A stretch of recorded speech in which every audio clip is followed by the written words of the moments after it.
ಚಿತ್ರದುರ್ಗದ ಹಿರಿಯೂರು ಬಳಿ ಸಂಭವಿಸಿದಂತಹ ಬಸ್ ದುರಂತಕ್ಕೆ ಸಂಬಂಧಪಟ್ಟಂತೆ ಮಾಹಿತಿ ಕೊಡ್ತಾ ಇದ್ವಿ. ಪಾಪ ಸಾವನ್ನಪ್ಪಿದವರು ಅಷ್ಟೂ ಜನ ಕೂಡ ಅಮಾಯಕರು, ಅನೇಕರು ಇನ್ನೂ ಕೂಡ ನಾಪತ್ತೆಯಾಗಿದ್ದಾರೆ. ಸಾವಿನ ಸಂಖ್ಯೆ ಇನ್ನಷ್ಟು ಹೆಚ್ಚಳ ಆಗುವಂತಹ ಸಾಧ್ಯತೆ ಇದೆ. ದುರಂತಕ್ಕೆ ಸಂಬಂಧಪಟ್ಟಂತೆ ಇಡೀ ನಾಡಿನ ಜನ ಕಂಬನಿ ಮಿಡಿತಾ ಇದ್ದಾರೆ. ಯಾಕಂದ್ರೆ ಇದೊಂದು ಅನ್ಯಾಯದ ಸಾವು. ಲಾರಿ ಡಿಕ್ಕಿಯಾಗಿ ಖಾಸಗಿ ಸ್ಲೀಪರ್ ಬಸ್ ಒಂದು ಹೊತ್ತಿ ಉರಿದಿದೆ. ನಮ್ಮ ರಾಜ್ಯದಲ್ಲೇ ಆಗಿದೆ ಈ ದುರಂತ. ಬಸ್ನಲ್ಲಿದ್ದಂತಹ ಟೋಟಲ್ ಆಗಿ 9 ಜನ ಅನ್ನೋದು ಸ್ಥಳೀಯ ಮಾಹಿತಿ. ಲಾರಿ ಚಾಲಕ, ಬಸ್ನಲ್ಲಿದ್ದ 8 ಪ್ರಯಾಣಿಕರು ಸಾವು. ಬಟ್ ನಮ್ಮ ಜೊತೆಗೆ ಸಾರಿಗೆ ಸಚಿವ ರಾಮಲಿಂಗಾರೆಡ್ಡಿ ಅವರು ಈಗಷ್ಟೇ ಮಾತಾಡ್ತಾ ಇದ್ರು. ಅವ್ರಿಗೆ ಸಿಕ್ಕಿರೋ ಇನ್ಫಾರ್ಮೇಶನ್ ಪ್ರಕಾರ 11 ಜನ ಅಂತ ಅವ್ರು ಹೇಳ್ತಾ ಇದ್ದಾರೆ. ಸಾವಿನ ಸಂಖ್ಯೆ ಅಧಿಕೃತವಾಗಿ ಜಿಲ್ಲಾಡಳಿತ ಘೋಷಿಸಬೇಕಾಗುತ್ತೆ. ಅವ್ರು ಇನ್ನೂ ಕೂಡ ನಾಪತ್ತೆ ಆದವರ ಶೋಧ ಬಸ್ ಒಳಗೆ ಮಾಡ್ತಾ ಇದ್ದಾರೆ. ಬಿಕಾಸ್ ಐಡೆಂಟಿಫಿಕೇಶನ್ ಮಾಡೋದು ಅಷ್ಟು ಸುಲಭ ಅಲ್ಲ. ಕಂಪ್ಲೀಟ್ ಆಗಿ ಬರ್ನ್ಡ್ ಇಂಟು ಆಶಸ್ ಅಂತಾರಲ್ಲ, ಸುಟ್ಟು ಬೂದಿಯಾಗಿದ್ದಾರೆ ಅನೇಕರು. ಕೆಲವ್ರದ್ದು ದೇಹದ ಅಂಗಾಂಗಗಳು ಸಿಗ್ತಾ ಇದೆ, ಕೆಲವರು ವಸ್ತುಗಳು ಸಿಗ್ತಾ ಇದೆ. ಸೀಟಿಂಗ್ ಸಂಖ್ಯೆಯ ಅನುಗುಣವಾಗಿ ಅಲ್ಲಿ ಚೆಕ್ ಮಾಡ್ತಾ ಇದ್ದಾರೆ ಯಾರು ಯಾವ ಸೀಟಲ್ಲಿ ಕೂತಿದ್ರು ಅಂತ. ಆ ಲಿಸ್ಟ್ ಆಲ್ರೆಡಿ ಈ ಸೀಬರ್ಡ್ನವರಿಂದ ತರಿಸ್ಕೊಂಡಿರ್ತಾರೆ. ಸೀಬರ್ಡ್ ಅನ್ನೋದು ಬಸ್ಸು ಅವರ ಆ ಏಜೆನ್ಸಿ ಮೂಲಕ, ಟ್ರಾವೆಲ್ ಏಜೆನ್ಸಿ ಮೂಲಕ ಅವ್ರಿಗೆ ಸಿಕ್ಕಿರುತ್ತೆ. ಅದ್ರ ಪ್ರಕಾರ ಆದಷ್ಟು ಮೃತಪಟ್ಟವರ ಅವರಿಗೆ ಸಂಬಂಧಪಟ್ಟಂತಹ ವಸ್ತು ಮತ್ತು ಅವಶೇಷಗಳನ್ನು ಹುಡುಕಾಡ್ತಾ ಇದ್ದಾರೆ.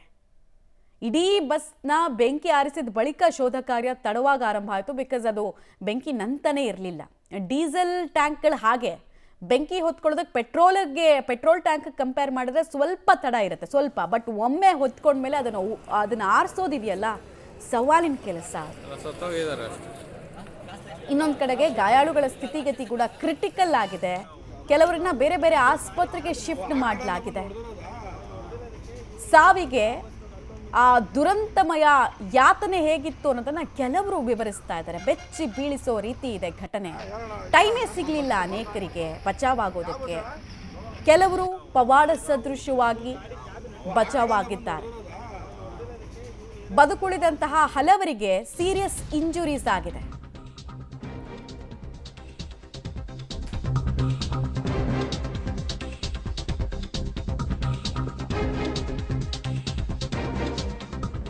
ಹಿರಿಯೂರಿನಿಂದ ಬೆಂಗಳೂರಿಗೆ ತೆರಳುತ್ತಾ ಇದ್ದಂತಹ ಲಾರಿ ಡಿಕ್ಕಿಯಾಗಿದೆ. ಲಾರಿ ಡಿಕ್ಕಿಯಾದ ಪರಿಣಾಮ ಬಸ್ಗೆ ಬೆಂಕಿ ಹೊತ್ಕೊಂಡು ದುರ್ಘಟನೆ ಸಂಭವಿಸಿದೆ. KA 01AE 5217 ನಂಬರ್ನ ಖಾಸಗಿ ಬಸ್ HR 38 AB 3455 ಇದು ಹರಿಯಾಣ ರಿಜಿಸ್ಟ್ರೇಷನ್ನ ಲಾರಿ ಡಿಕ್ಕಿ ಆಗಿರೋದು.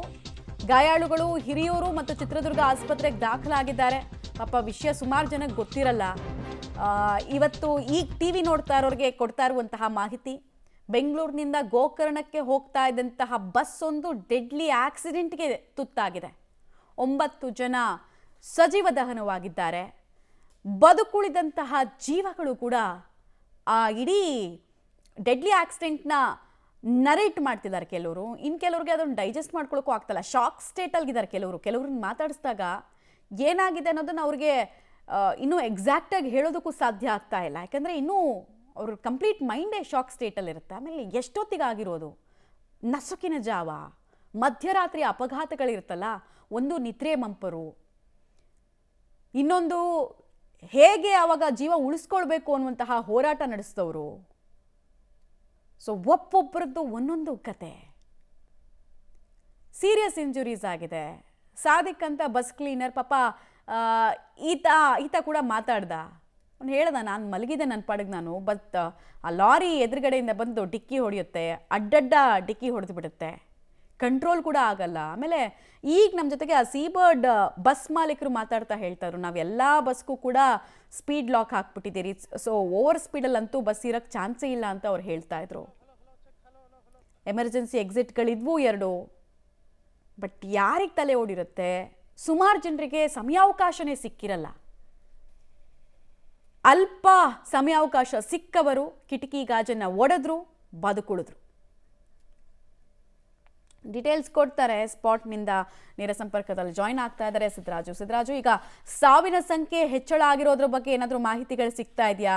ಸದ್ಯಕ್ಕೆ ನಾಪತ್ತೆ ಆದವರಿಗಾಗಿ ಶೋಧ ಕಾರ್ಯ ಹೇಗೆ ನಡೀತಾ ಇದೆ ಅಂತ? ಇವಾಗ ಮಮತಾ ಏನು ಈಗಾಗಲೇ ಚಿತ್ರದುರ್ಗ ಜಿಲ್ಲೆ ಹಿರಿಯೂರು ತಾಲೂಕಿನ ಆನೆ ಸಿದರಿ ಮತ್ತು ಗೊರಲಹತ್ತು ಮಧ್ಯಭಾಗದಲ್ಲಿ ಒಂದು ರಾಷ್ಟ್ರೀಯ ಹೆದ್ದಾರಿ 48ರಲ್ಲಿ ಒಂದು ದುರ್ಘಟನೆ ಸಂಭವಿಸಿರುವಂಥದ್ದು. ಈಗ ನಾವು ಘಟನಾ ಸ್ಥಳದಲ್ಲಿದ್ದೀವಿ. ಘಟನಾ ಸ್ಥಳದಲ್ಲಿ ಈಗಾಗಲೇ ಏನು ಸಂಪೂರ್ಣವಾಗಿ ಬಸ್ ಹೊತ್ತಿ ಉರಿದ ಪರಿಣಾಮ ಸಂಪೂರ್ಣ ಸುಟ್ಟು ಕರಕಲಾಗಿದೆ. ಬಸ್ನಲ್ಲಿ ಸುಮಾರು 4 ಮೃತದೇಹಗಳು ಸುಟ್ಟು ಕರಕಲಾಗಿದ್ದಂಥ ಮೃತದೇಹಗಳನ್ನು ಕೂಡ ಈಗಾಗಲೇ ಪೊಲೀಸರು ಮತ್ತು SDRF ತಂಡ ಹೊರತೆಗೆಯಲಾಗಿದೆ. ಈಗಾಗಲೇ ಸ್ಥಳಕ್ಕೆ ಸುಖೋತ್ ಟೀಮ್ ಮತ್ತು ಬೆರಳಚ್ಚು ತಜ್ಞರ ತಂಡ ಕೂಡ ಭೇಟಿ ನೀಡಿದ್ದು ಅಳಿದುಳಿದ ಅವಶೇಷಗಳು ಮತ್ತು ಮೃತದೇಹಗಳಿಂದ ಏನು ಕೆಳಗೆ ಬಿದ್ದಿರುವಂತಹ ಸುಟ್ಟು ಕರಕಲಾಗಿರುವಂತಹ ಅವಶೇಷಗಳನ್ನು ಕೂಡ ಸಂಗ್ರಹಿಸುವಂತಹ ದೃಶ್ಯ ಭರದಿಂದ ಸಾಗಿದೆ. ಈಗಾಗಲೇ ಏನು ಘಟನಾ ಸ್ಥಳದಲ್ಲಿ ಸುಖೋ ತಂಡ ಕೂಡ ಏನು DNA ತಂಡ ಕೂಡ ಒಂದು ಅವಶೇಷಗಳನ್ನ ರಸ್ತೆಗೆ ಅಂಟಿಕೊಂಡಿರುವಂತಹ ಅವಶೇಷಗಳನ್ನ ಕೆರೆದು ತೆಗೆದು ಅವುಗಳನ್ನ ಸಂಗ್ರಹಿಸುತ್ತಿರುವಂತದ್ದು, ಅವುಗಳನ್ನ ಲ್ಯಾಬ್ಗೆ ಕಳಿಸುವಂತ ಕಾರ್ಯ ಕೂಡ ಭರದಿಂದ ಸಾಗಿದೆ. ಏನು ಈ ಒಂದು ಬಸ್ನಲ್ಲಿ 29 ಜನ ಪ್ರಯಾಣ ಮಾಡ್ತಾ ಇದ್ರು. ಆ ಸಂದರ್ಭದಲ್ಲಿ ಈಗಾಗಲೇ 4 ಜನ ಮೃತದೇಹಗಳು ಕೂಡ ಪತ್ತೆಯಾಗಿದ್ದು ಉಳಿದವರು 25 ಜನ ಸೇಫ್ ಆಗಿದ್ದಾರೆ ಎಂಬ ಮಾಹಿತಿಯನ್ನ IGP ಪೂರ್ವ ವಲಯ IGP ರವಿಕಾಂತೇಗೌಡರು ಸ್ಪಷ್ಟಪಡಿಸಿದ್ದಾರೆ. ಆದರೆ ಅದರಲ್ಲಿ ಇನ್ನೂ ಕೆಲವರು ನಾಲ್ವರ ಪತ್ತೆಗಾಗಿ ಪೊಲೀಸರು ಕಾರ್ಯಪ್ರವೃತ್ತರಾಗಿರುವಂಥದ್ದು. ಯಾಕಂದ್ರೆ ಅವರ ಮೊಬೈಲ್ಗಳು ನಾಟ್ ರೀಚಬಲ್ ಇರುವ ಹಿನ್ನೆಲೆಯಲ್ಲಿ ಅವರು ಹಿರಿಯೂರು ಅಥವಾ ಚಿತ್ರದುರ್ಗ ಆಸ್ಪತ್ರೆಗಳಲ್ಲಿ ಚಿಕಿತ್ಸೆ ಪಡೆದು ಮುಂದೆ ಪ್ರಯಾಣ ಬೆಳೆಸಿರುವಂಥ ಸಾಧ್ಯತೆ ಇದೆ.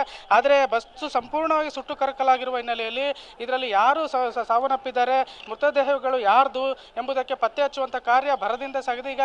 ಈಗಾಗಲೇ ಸ್ಥಳದಲ್ಲಿ DNA ತಂಡ, FSL ತಂಡ ಮತ್ತು ಸುಖೋ ತಂಡಗಳು ಒಂದು SDRF ತಂಡದೊಂದಿಗೆ ಕಾರ್ಯಾಚರಣೆಗೆ ತಲ್ಲೀನರಾಗಿದ್ದಾರೆ. ಚಿತ್ರದುರ್ಗ ಮತ್ತು ತುಮಕೂರು SP ಅವರು ಕೂಡ ಸ್ಥಳದಲ್ಲಿ ಮೊಕ್ಕ ಮೂಡಿದ್ದಾರೆ. ಪೂರ್ವ ವಲಯ IGP ರವಿಕಾಂತೇಗೌಡರು ಕೂಡ ಈ ಒಂದು ಕಾರ್ಯಾಚರಣೆಯಲ್ಲಿ ಮುಂದಾಗಿದ್ದಾರೆ. ಈಗಾಗಲೇ ಏನು ಲಾರಿ ಚಾಲಕನ ಅಜಾಗರೂಕತೆಯಿಂದ ಈ ಒಂದು ಅವಘಡ ಸಂಭವಿಸಿದೆ. ಹೀಗಾಗಿ ಲಾರಿ ಚಾಲಕನು ಕೂಡ ಏನು ಲಾರಿಯಲ್ಲೇ ಸಂಪೂರ್ಣವಾಗಿ ಸ್ಥಳದಲ್ಲೇ ಸುಟ್ಟು ಸಾವನ್ನಪ್ಪಿರುವಂಥದ್ದು. ಈ ಹಿನ್ನೆಲೆಯಲ್ಲಿ ಈಗಾಗಲೇ ಆತನ ಮೃತದೇಹವನ್ನು ಹಿರಿಯೂರು ತಾಲೂಕು ಆಸ್ಪತ್ರೆಗೆ ಶಿಫ್ಟ್ ಮಾಡಲಾಗಿದೆ. ಹಾಗೆ ಉಳಿದಂಥ 4 ಪತ್ತೆಯಾಗಿರುವಂತಹ ಮೃತ 4 ದೇಹಗಳನ್ನು ಕೂಡ ಹಿರಿಯೂರು ತಾಲೂಕು ಆಸ್ಪತ್ರೆಗೆ ರವಾನಿಸಲಾಗಿದ್ದು ಮುಂದಿನ ಕಾರ್ಯಕ್ಕೆ ಪೊಲೀಸರು ಮುಂದಾಗಿದ್ದಾರೆ. ಹಾಗೆ ಏನು ಬಸ್ನಲ್ಲಿ ಪ್ರಯಾಣ ಬೆಳೆಸಿದ್ದಂಥ 25 ಜನರು ಬೆಂಗಳೂರಿನಿಂದ ಪ್ರಯಾಣ ಬೆಳೆಸ್ತಾ ಇದ್ರು ಗೋಕರ್ಣಕ್ಕೆ. ಹಾಗೆ ಈಗ ಇಬ್ಬರು ಶಿವಮೊಗ್ಗಕ್ಕೆ ತೆರಳ್ತಾ ಇದ್ರು.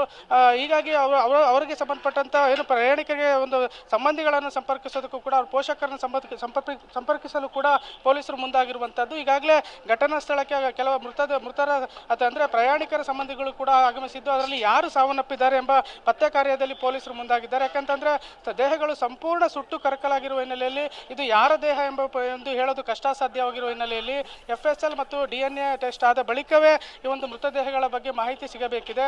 ಹೀಗಾಗಿ ಚಿತ್ರದುರ್ಗ SP ರಂಜಿತ್ ಕುಮಾರ್ ಮತ್ತು DYSP ಶಿವಕುಮಾರ್ ಅವರು ಕೂಡ ಈಗಾಗಲೇ ಒಂದು ಮೃತದೇಹಗಳನ್ನು ಆಸ್ಪತ್ರೆಗೆ ಶಿಫ್ಟ್ ಮಾಡಿದ್ದು ಈ ಒಂದು ಕಾರ್ಯಾಚರಣೆಯನ್ನು ಭರದಿಂದ ಸಾಗುತ್ತಿದೆ ಅಂತಲೇ ಹೇಳ್ಬೋದು. ಏನು ಈ ಒಂದು ಘಟನೆಯಿಂದಾಗಿ ರಾಷ್ಟ್ರೀಯ ಹೆದ್ದಾರಿ 48ರ ಸಮೀಪದಲ್ಲಿರುವಂತಹ ಗ್ರಾಮಸ್ಥರಲ್ಲಿ ಭಾರಿ ಆತಂಕ ಮನೆ ಮಾಡಿರುವಂಥದ್ದು. ಅದು ಪ್ರತ್ಯಕ್ಷದರ್ಶಿಗಳು ಹೇಳೋ ಪ್ರಕಾರ ಬಸ್ಸು ಏಕಾಏಕಿ ಬೆಂಕಿಯಲ್ಲಿ ದಗದಗ ಹೊತ್ತಿ ಉರಿಯುತ್ತಿತ್ತು. ಆ ಸಂದರ್ಭದಲ್ಲಿ ಸ್ಥಳಕ್ಕೆ ಆಗಮಿಸಿದ ಸಂದರ್ಭದಲ್ಲಿ ಕೂಗಾಟ ಚೀರಾಟ ಇತ್ತು. ಆ ವೇಳೆ ಒಂದು ಮಗು ಕೂಡ ಒಂದು ಸಾವನ್ನಪ್ಪಿದೆ. ಹೀಗಾಗಿ ಆ ಸಂದರ್ಭದಲ್ಲಿ ಸ್ಥಳದಲ್ಲಿದ್ದಂಥ ತಾಯಿ ಕೂಡ ನಮ್ಮ ಮಗು ಸಾಯ್ತಾ ಇದೆ ಅಂತ ಹೇಳ್ತಾ ಇದ್ರು. ಆದರೆ ತಾಯಿಯನ್ನು ನಾವು ಸೇಫಾಗಿ ಆಸ್ಪತ್ರೆಗೆ ದಾಖಲಿಸಿದ್ವು, ಆದರೆ ಮಗುವನ್ನು ರಕ್ಷಿಸಲಾಗಲಿಲ್ಲ ಎಂಬ ಅಭಿಪ್ರಾಯವನ್ನು ಇಲ್ಲಿನ ಸ್ಥಳೀಯರು ತಿಳಿಸಿದ್ರು.